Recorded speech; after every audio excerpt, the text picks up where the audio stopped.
Hello and welcome to BuckPole. I am David, and in this video I'm going to show you how I built this outdoor chair slash campfire seat slash fishing bucket slash whatever on earth you figure out a use for to be able to use it for. Now, we've built ones like this before for deer camp where we wanted to sit on the ground outside as opposed to up in a tree stand. I'll show you all this stuff in a little bit. But my daughter's planning on taking this to camp with her to use for a Girl Scout camp.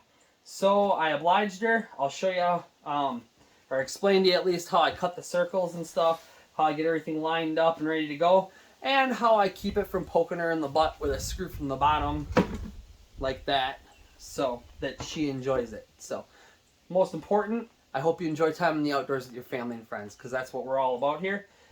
Without further ado, let's get this video rolling. So the first thing we're going to do is we're going to set up a little jig here to be able to do circle cutouts. And the biggest reason we're going to do this is because I do not have a jigsaw that's worth a darn to be able to cut it. And my oscillating tool has a bunch of very dull blades to it. So we're going to make a strip to fit in here, and then we're going to get a sheet of plywood to put on here. We're going to use our drill press over there to drill holes going across to be able to make different size circles. And then we'll be able to take plywood, put it in, cut it, turn it, cut it, turn it, cut it, turn it, until we can make a full circle. And I'll show you how we do that a little bit later. But let's start by cutting a guide for the track piece there. And then we will cut a piece of plywood to size so we can make our circle cutting jig. So I have the pieces that I need for the jig set up and set off to the side. I've got a few pieces of scrap plywood that I got locally that were free for the taking. So that's always a plus.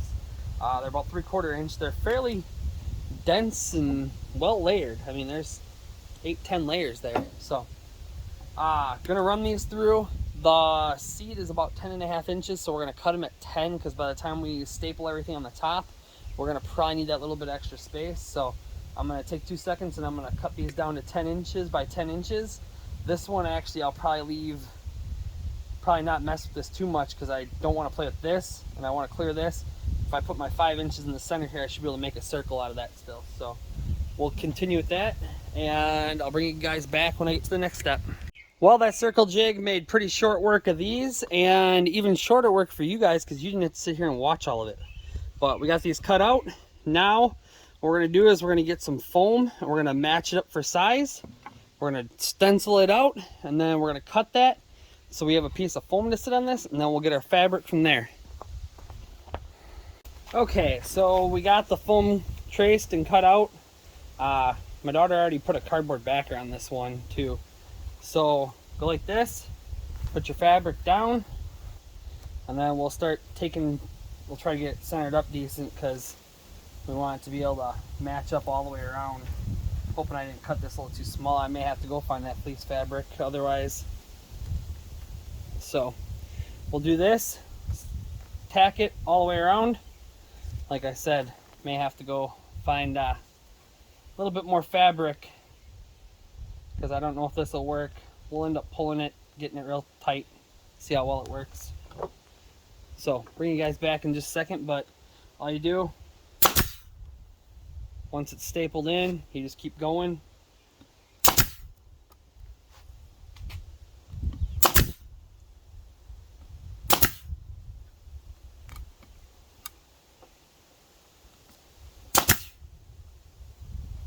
And we'll get that tacked on there, and we'll bring it back and show you where it's at when we're done with this. Well, and there we have it, a seat. I went through, I did have to pull some a little tight, but tacked it all the way around. Actually, hang on 1 second, let me add one more there. The goal is to try to keep it from tearing out, so I didn't set my stapler to drive it in real far, so hopefully sitting on it doesn't really affect it too much. But then we'll go grab the lid, and I'll show you the idea for mounting the lid. So we have the lid, and like I said, we made it just a little bit smaller than the size of the ring, because we wanted to have a little bit of space in there, enough room to kind of move. But what we're going to do is we're going to flip it over, and I'll just sit here and tack it with this. Actually, no, I'm just joking. I'll put that away. what I'm going to do is I'm going to see if I can find a couple screws, maybe a couple washers to go along with it. We'll leave that untacked there just so we know that it stayed centered up where we wanted it. And then we'll put some screws in here. I'll use my other ones as a template to see how long of a screw I need. Guessing about an inch-ish should work out real well. So let me go find some screws and we'll do this the right way. Well, Houston, we have a problem, and the way we're going to solve it is we're going to kind of jimmy rig it. But I was thinking when I was doing this, if the kids use this as a fishing pail, if I take these two, because I have to take up that extra length of this screw that I have in order to make it not poke you in the butt. If I do that and I take up the extra length, the washer will help hold it nice and tight to the lid. But then in addition to that, if I space them out around the outside and go every few inches, I can have a spot in here where they can hook like a leader on, or not a leader, but a stringer onto and stuff like that. Anything that's rope related. And then it'll keep it so that they can actually use it for wrapping stuff up in their bucket. So pure lucky happenstance that it worked out that way. So let me throw a few of them in here and then we'll show you the finished project at the end here.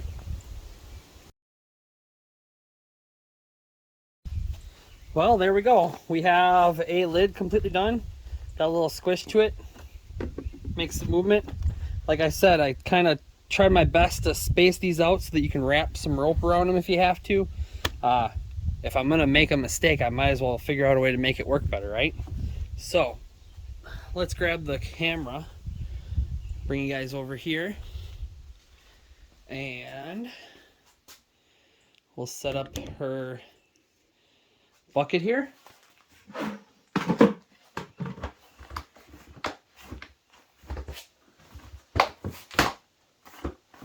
There we go. Nice solid seat. She was planning on using it to take it to camp to be able to hold her stuff in it and stuff. If you're going to use it for hunting, I recommend probably taking the time to change this out to something like a fleece, something warm. However, this is one of those like higher quality outdoor tablecloths. It does work really nice for helping keep any moisture out of it and keeping the seat from getting waterlogged if you have kids like mine and they leave it outside. So there you guys go. Thanks for watching. I hope this helps you enjoy more time in the outdoors with your family and friends. And most of all, hit that like and subscribe button if you found this useful. Much appreciated. You guys have a great day. Thank you.